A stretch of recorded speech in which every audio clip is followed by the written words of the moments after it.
Denilson, você é o fundador da Fábrica da Criatividade, então eu estou conversando com alguém reconhecidamente criativa. E eu acho que você deve ouvir muito isso, né? Ah, você é uma pessoa criativa. As pessoas nascem assim? Você nasceu criativo? Então, claramente não, né? Quando a gente nasce, a gente chora, né? E esse choro é igual para todo mundo, não tem um choro mais criativo que o outro? Não, até uns 3, 4 anos o processo é mais ou menos igual para todo mundo. Você tem como estimular uma criança a ser mais criativa, gerar estímulos.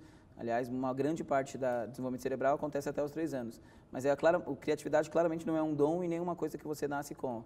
Para mim, criatividade, sem dúvida, é um processo que você aprende. Igual você aprende a andar de bicicleta, igual você aprende a falar inglês, igual você aprende a mexer no Excel, você aprende criatividade. Mas para todo mundo mesmo, porque tem gente que tem uma característica criativa. A pessoa é daquele tipo que tá assim, tranquila, tal, de repente, eureka. Ela teve uma grande ideia, uma ideia que vai mudar o mundo, uma ideia revolucionária. E outras pessoas não. Outras pessoas parece que são mais da execução do que propriamente da ideia. Tudo isso é estímulo. Tudo isso é estímulo. É óbvio que tem tendências, a pessoa consegue ser um pouco mais, um pouco menos, dependendo da criação, dependendo um pouco da genética, dependendo dos estímulos que ela teve.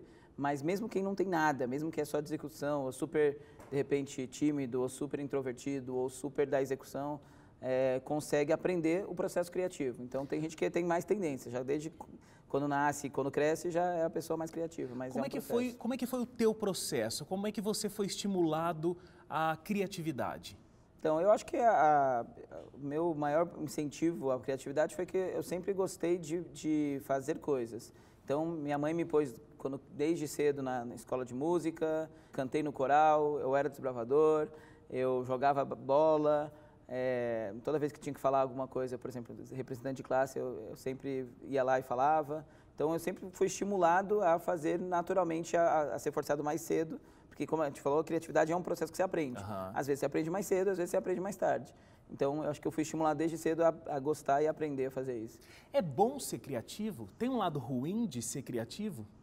É uma boa pergunta. Nunca ninguém tinha me feito essa pergunta, lado ruim de ser criativo. Eu acho que, sinceramente, eu não descobri nenhum lado ruim ainda, porque criatividade é uma das coisas que você consegue fazer para resolver problemas. E resolver problema todo mundo gosta, tanto para resolver o seu como de outros, sempre é uma coisa positiva. Talvez, assim, um nível de exigência que às vezes você fala assim, puxa, isso aqui eu podia ter pensado uma ideia melhor, e aí você acaba se cobrando um pouco, mas eu acho que é um lado negativo positivo, então eu não consigo achar rápido um lado negativo. Né? Um perfeccionismo criativo. Mais ou menos, não é nem perfeccionismo, porque a criatividade envolve errar, então o perfeccionismo para uma pessoa criativa é algo que não é nem, é um paradoxo, né? Eu costumo falar que paradoxos são oportunidades. A gente às vezes quando traça o perfil das pessoas, a gente diz, esse aqui é extremamente criativo, e aí parece que ele vive num universo paralelo ao das pessoas normais. Ele tem muitas ideias e às vezes ele tem dificuldade de executar aquilo que ele criou. E outras pessoas, como eu até já tinha dito, são mais da execução e têm essa dificuldade de criar. Por isso até que eu te perguntei se de repente existe um lado ruim. As pessoas que pensam fora da casinha, pensam muito diferente, elas também têm que ser estimuladas para conseguir executar aquilo que elas criam? Sem dúvida. Eu tenho uma redação na 4ª série que minha mãe guardou. O que você quer ser quando crescer? Eu falei, eu queria ser inventor. Todo mundo falava advogado, engenheiro, médico, eu queria ser inventor. Então, sempre eu gostei dessa parte de criar. E aí, quando você cria muito, você acaba não executando muito. Quando eu cresci, não muito, mas quando eu cresci, a gente percebeu que inovação é você conseguir executar as suas ideias. Então, muitos dos processos de educação que eu tive depois, de formação, foi para aprender a executar. Então, igual você aprende a ser criativo, a criatividade por si só, ela é bacana, ela te dá possibilidades, mas as possibilidades não servem nada se você não consegue colocar em prática. Eu tenho um exemplo para dar que aconteceu, por exemplo, semana retrasada, que a gente fez um projeto para uma empresa, para a Rodia, uma empresa que eles me chamaram para ajudar a resolver um problema. A gente é consultado direto para fazer consultoria de inovação.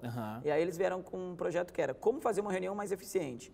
Reuniões demoravam muito, acabava o pessoal enrolando. Nossa, esse é o problema de muitas empresas. Eu acho que outras pessoas têm que te levar lá para isso. Pois é, e aí eles falaram, me ajuda aí a fazer. Aí a gente começou a gerar um processo de ideia e alguém falou, poxa, por que não faz reunião mais curta? Reunião mais curta é uma boa ideia. Só que se eu falar para você, faz uma reunião mais curta, só porque eu falei, você vai fazer uma reunião mais curta?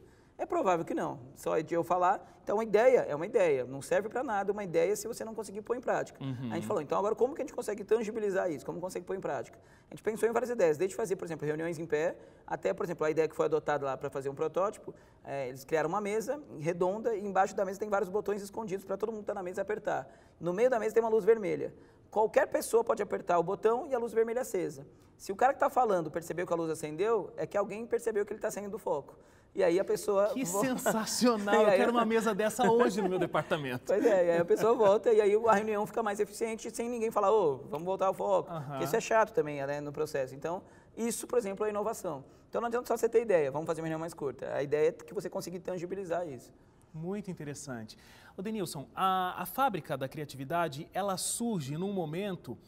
a ideia da criação da fábrica surge num momento muito difícil da sua vida.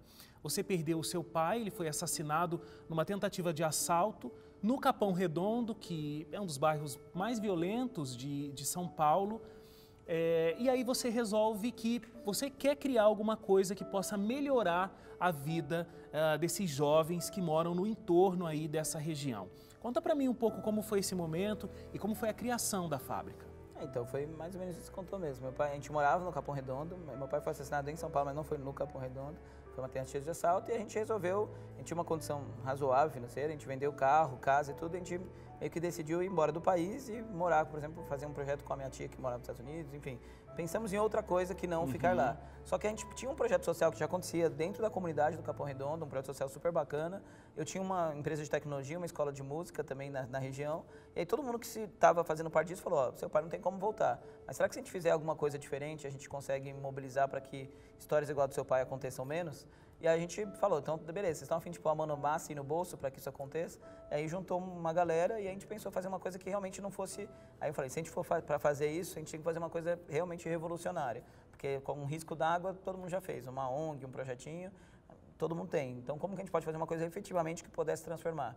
E aí que a gente criou um conceito da Fábrica de Criatividade, que seria um centro de inovação e de ideias e de criatividade, de arte e cultura, para que as pessoas mudem a mentalidade e o mindset para que consigam realmente gerar mudança e, através da mudança, gerar benefícios para todo mundo, inclusive para não acontecer histórias igual do meu pai.